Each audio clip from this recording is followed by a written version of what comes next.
This project is a labor of love. The critique contained within is not offered in malice, but in service. Its only purpose is to strengthen, awaken, and unify our people. We seek not to tear down, but to remember and to rebuild.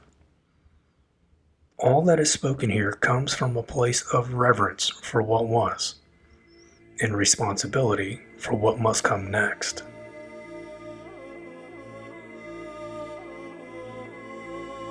We won't be spending our time here debating whether Christianity was good or bad. We won't be listing grievances or dissecting motives. I have my reasons for calling it invasive. I believe it carried an agenda, but this is not the place for that. Because we must begin with the truth. Christianity unified Europe. It brought the warring tribes into one world. It gave us a common moral vocabulary. It carved roads through the forest. It bound crowns to a central fire, however foreign that fire may have been. And, for all of its flaws, it harnessed the genius and discipline of the European man and launched it forward, toward cathedrals and conquest, law and language, empire and invention. But that fire is gone now, not extinguished in glory, but rotting under the weight of its own contradictions.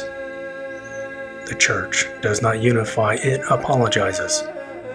It does not bind kings, it kneels before tyrants. It does not command men, it pleads with mobs. And here is the deeper problem, one that cannot be walked back. Christianity claimed to be true because it was history. It did not present itself as myth, metaphor, or tribal wisdom. It staked its authority on the claim that it actually happened. That this God walked, died, and rose on earth. But history is no longer on its side. Archaeology, textual criticism, and comparative mythology have exposed what early Christian scribes tried to bury. That its roots are borrowed, that its texts evolved, that its one true God once shared the heavens with many. It shot itself in the foot the moment it made its truth subject to the evidence of men. And now, ironically, it is not faith that's eroding, it's belief. The very pillar that held the church up is cracking under the weight of its own historical foundation. The throne is empty. The cross no longer binds us to each other. And in its absence, the sons of Europe wander, tribeless, faithless, fatherless. The spiritual unity once enforced by Christianity no longer holds, but nature abhors a vacuum, and the wolves are circling. So, the question is not, how do we go back? The question is, what comes next? If Christianity was the unifying force of yesterday, then what shall unify us tomorrow? That is the question at the heart of this project. And our answer is not found in utopia, not in progress, not in global slogans or slogans from Rome. Our answer is found in the forest, in the myth, in the memory. One answer is found in the Allfather. Not a god of superstition, not a replacement for Jesus, but a function older than Christ, older than kings, older than empire. The sovereign principle that united warriors, guided kings, and watched over tribes long before the church arrived, and which may yet return again. Not to convert the world, but to rekindle the tribes.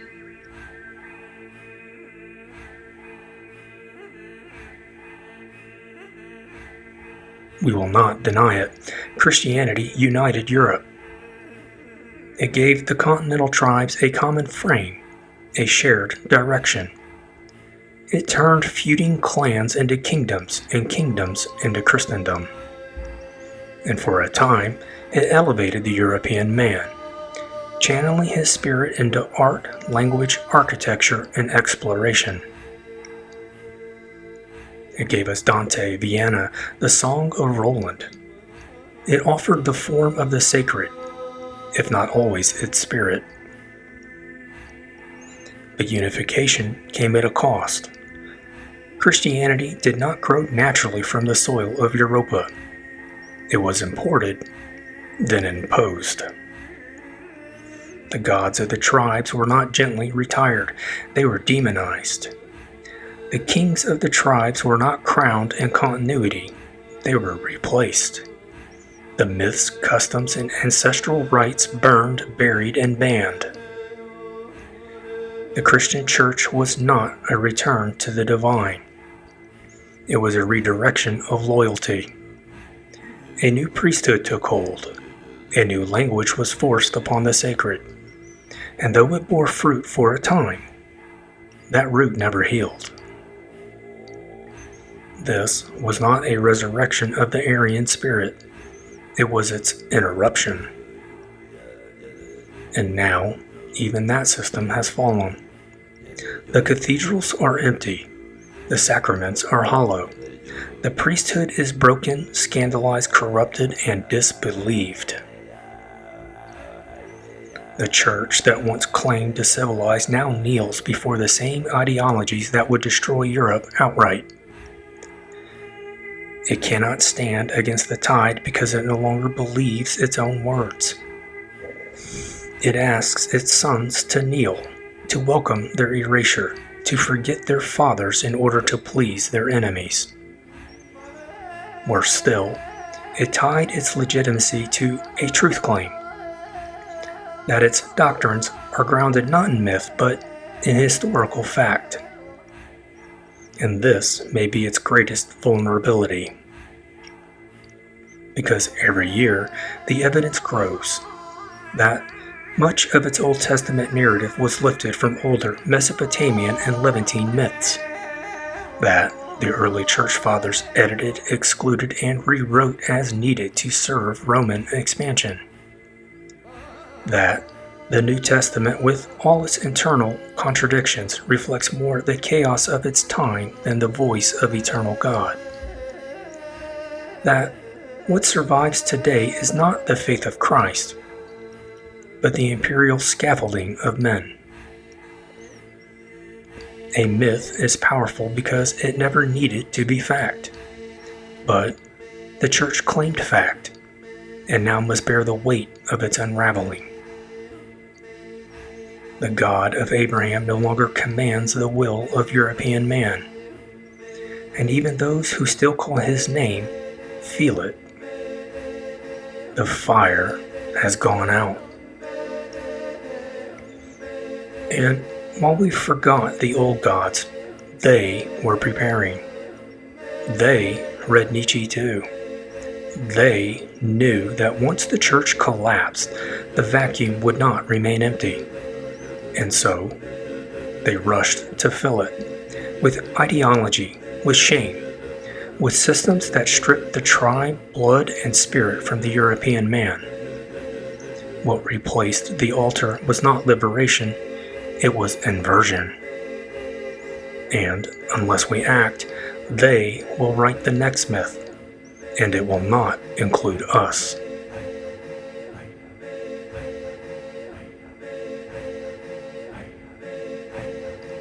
The church is not the origin of European order. It was an interruption, a grafting of Near Eastern doctrine onto an older, deeper root. Before the steeple rose, there was the stone circle. Before the altar, there was the hearth. Before the Mass, there was the oath between men and gods. We are not guessing. We are not fantasizing. We remember. not in the way of books, but in the way of blood. Long before Christianity, the tribes of Europa honored the divine, not as an abstract moral force, but as a living hierarchy that matched the structure of life. Fathers and sons, chieftains and warriors, storms and sacrifice, order and law. These memories are not myths in the derogatory sense. They are maps. Maps of the soul. Maps of the tribe. Maps of the cosmos. And even now, after 2,000 years of exile, they remain. Buried in language, preserved in folk custom, echoed in fairy tales and sagas, and felt in every boy who hungers for a father he never met.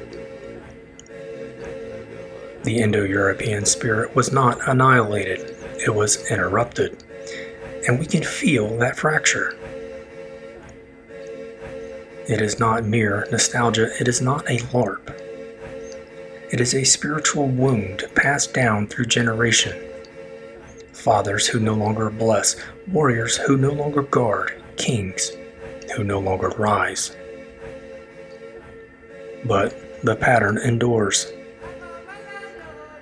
We see it in the triple function, the sovereign who sees, the warrior who acts, the provider who sustains. We see it in the shared deities, the thunderer in every tribe, the sky father above the storm, the dawn goddess, the divine twins, the earth mother, the forge god, and the wild hunt. We see it in the honor code, the rites of passage, the brotherhood of the warband, the sanctity of the hearth, the blood price for broken oaths. These things did not vanish, they were buried, and now they stir. The blood remembers, and the sons of Europa are beginning to dream again.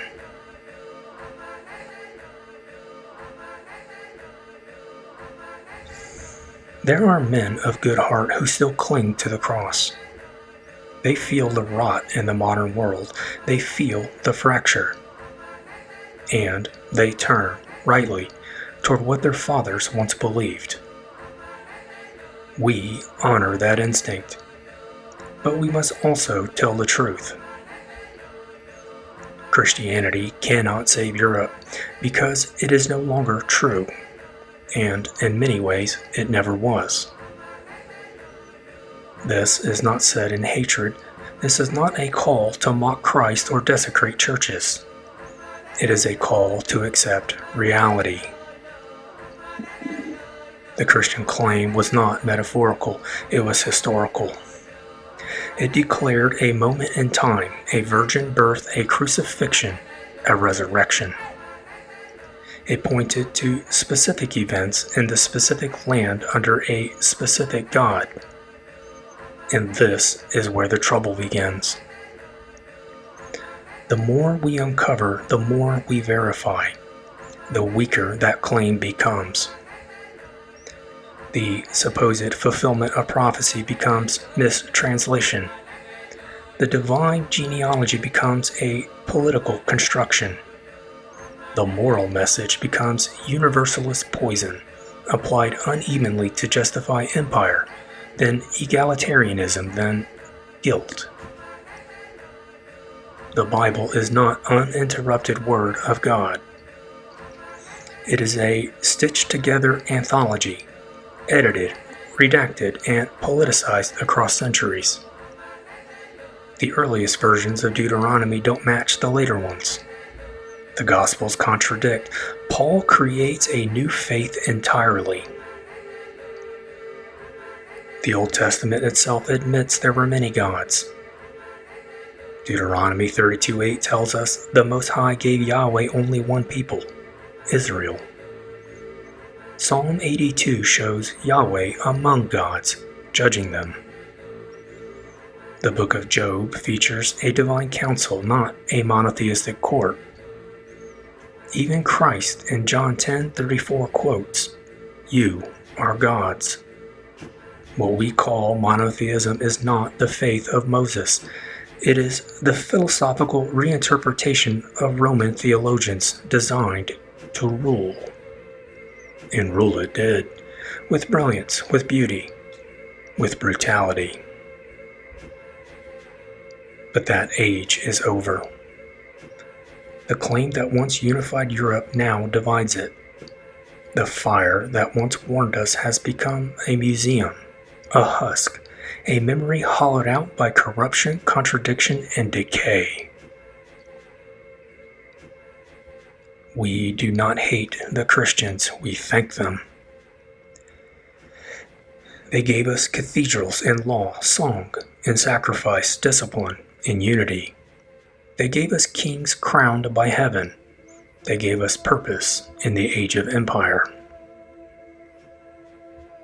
But they also burned our groves, erased our names, demonized our gods, and now they cannot protect us from what comes next. This is not a tantrum. This is not rebellion. This is an honest reckoning. A man cannot walk backward into the future, and we cannot rebuild Europe on a claim whose time has passed. Let the Christ remain for those who still believe. But let us speak clearly. The soul of Europa predates the manger, and its salvation will not come from Jerusalem. It must come from the tribes, from the blood, from the memory of what we were before the cross, and what we might yet become after it. We are not here to rebuild temples. We are here to rekindle the fire. What was lost was not a religion. It was a way of life, a structure of meaning, a framework of action. Our ancestors did not speak of belief the way the modern man does. They honored the gods through deed, not debate, through ritual, not rhetoric, through duty, not doctrine. Yes, they believed, but belief was not a test, it was a current. A thing you felt, not proved. A presence you answered, not explained. This obsession with belief, uniform, precise, codified, is a Christian hangover. Before the church demanded creeds, the tribe demanded courage. Before priests ruled with absolutes, kings ruled by example. Faith was not a contract, it was a path. That path is what we must walk again. We do not mock the faithful. There are those among us who feel the breath of Wotan today, who speak with the gods in dream and omen. We honor them, and we make space for them. But the soul of Europa does not depend on theology. It depends on action. We must recover the blueprint for the sovereign man, not as metaphor, not as cosplay, but as the living embodiment of the divine pattern. And that pattern is patriarchal. Not in cruelty, not in domination, but in sacred responsibility. The Skyfather is civilization.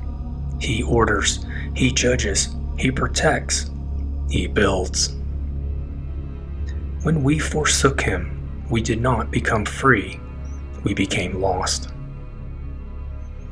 In his place, another force rose, what Jung called the devouring mother, what our ancestors knew as Tiamat, the Leviathan, Jormungandr, the world serpent. A force that consumes rather than creates, that equalizes rather than elevates, that nurtures past maturity until sons rot in comfort and confusion. To return to the Allfather is not simply to return to Odin. It is to return to order, to hierarchy, to masculine sovereignty as the foundation of culture itself.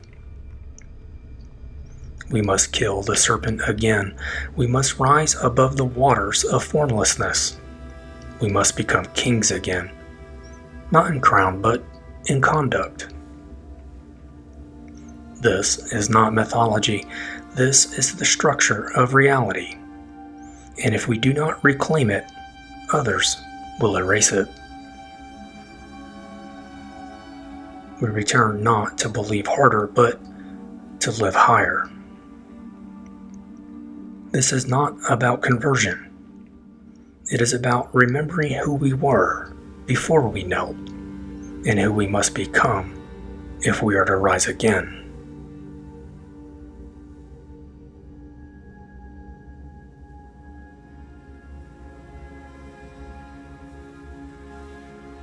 What we propose is not invention.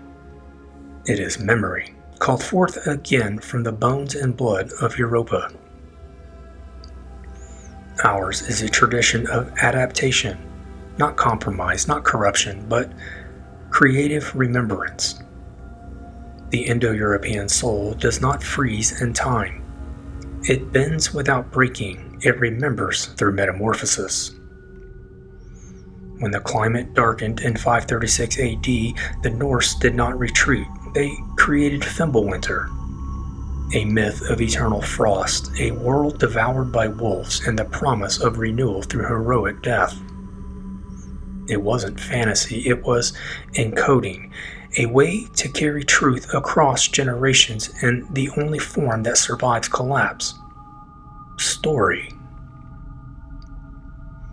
So it has always been. As the Aryan tribes migrated across the steppe, forest, island, and empire, the gods changed form. Not because the divine faded, but because the people carried it differently. Deus Pitar became Zeus, became Jupiter, became Tyrannus, became Thor. The same thunder echoed, but the shape of the crown shifted. In times of war, kings became war gods. In times of famine, gods became protectors of hearth and grain. When the Romans came with roads and legions, the gods took on cloaks of philosophy and stone. When the church came with fire and guilt, the gods wore masks or retreated into hill and tree, wolf and rune. But they did not die, they adapted. The Germanic tribes in the shadow of Rome did not forget, they evolved. Thor held the line, but Wotan rose, rider of storms, binder of spirits, keeper of hidden sovereignty. He was not new. He was the ancient Skyfather, reborn through necessity, shaped to meet a world where brute strength alone could no longer save the tribe. This is the pattern. To remember is not to repeat. To return is not to rewind. The Allfather does not come back as a museum piece.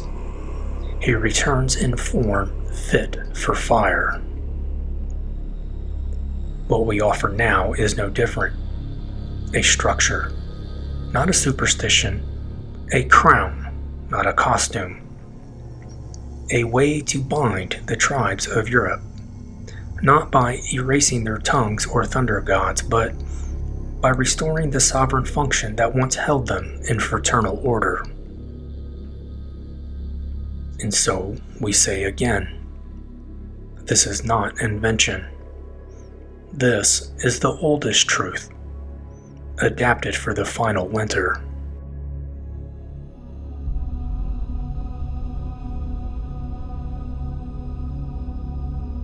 There will be inevitable resistance. From the Academy, they will call this neo-paganism. Not to understand it, but to contain it. To place it behind glass, label it, and strip it of force. It is how they deal with all things outside their control. by turning them into dead specimens. They will call it invented tradition, as if the Bible was not assembled by councils, as if the cross did not rise on the ashes of groves, temples, and sacred kings, as if history belongs only to the victors in robes, not the fallen in the soil. They do not call Roman Catholics neo-Christians for evolving past orthodoxy. They do not call Anglicans post-Catholics. But they will name us falsely, because they fear what is not authored by them.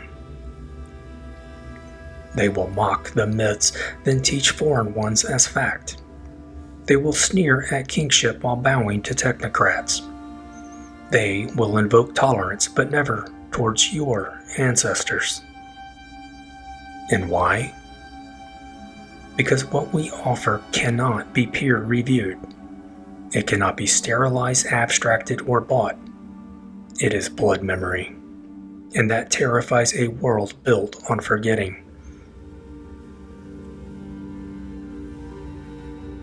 From the church, they will call this satanic, as they always have. They will point to the horned god and cry devil, forgetting that the horns once crowned kings, marked beasts of burden, and symbolized sovereignty. They will forget that the Old Testament called for genocide, but our gods called for oaths. They will say, there is only one God. And we will agree, but say his names are many, his face is tribal, and his law written in the land. They will say, Christ is king. And we will answer, then let him walk beside us. But we will not exile our gods, our fathers, our myths, our memory to make room. We are not sons of Rome, we are sons of Europa. This is not devil worship, it is ancestral reverence. It is the return of sacred hierarchy that predated universal guilt and global submission. Some among them will understand. Some priests still dream of oak groves. Some monks still hear the wind as voice, but the institution, the machine, it will resist. Because we do not kneel. And that is the difference. We do not want to destroy the church, but we will no longer sacrifice ourselves to it.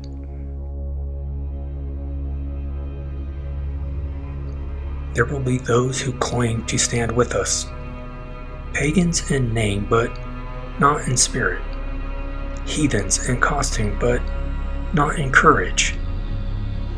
These are the ones who reached the ruins before us and tried to fence them in. They claim to revive the old gods but speak only in languages of liberalism, feminism, and post-Christian guilt. They have traded the yoke of the church for the leash of the academy.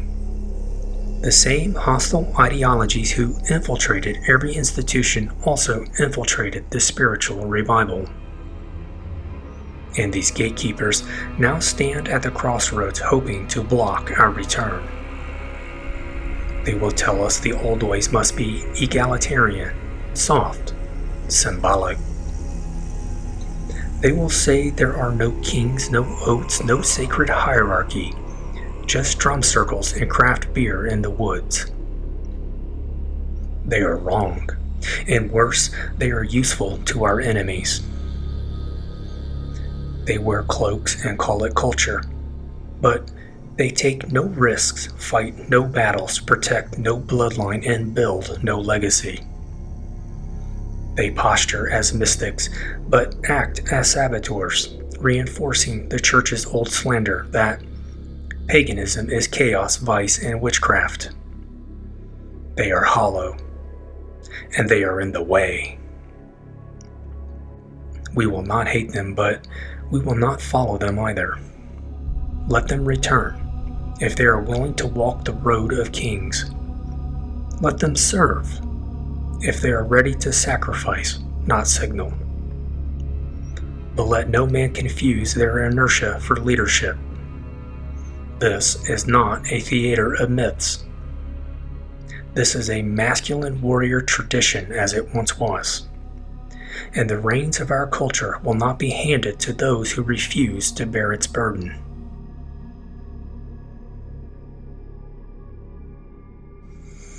This is not a call to tear down. It is a call to build again, but rightly this time. Not with flat planks of equality, not with the sand of sentiment, but with stone, laid in order, shaped by memory and crowned in fire. We offer no utopia, we offer structure. A world where the tribes keep their language, their blood, their land, their gods. A world where sovereignty returns not as empire but as crown, not as conquest but as clarity. A world where the fire of the Allfather burns again at the center, not to consume but to bind. And in that world, every man has a place. The warrior looks to the thunderer, the father to the ancestors, the craftsman to the divine smith, Hephaestus, a farmer to the landwights, the poet to Bragi, the sailor to Njord, the dead to Hel. We do not deny the gods their realms. We do not erase the altars built by time and soil. We say, return to them, build them anew, feed them with oaths and action. But over it all, over the courts, the crafts, the tribes, there is still a crown. The Skyfather, not as tyrant, not as jealous God, but as the source of order, of hierarchy, of law and vision and fate. It has always been this way. In Rome, the farmer prayed to his household gods, but Caesar offered to Jupiter. In Greece, the blacksmith honored Hephaestus, but the king swore by Zeus. Among the Gauls, the healer served the spirits of the grove, but the war chief gave sacrifice to Tyrannus. Among the Goths, the scout looked into the winds, but the ruler watched the runes with Wotanas. This is not monotheism. This is not henotheism. This is functional sacred hierarchy, a society that remembers.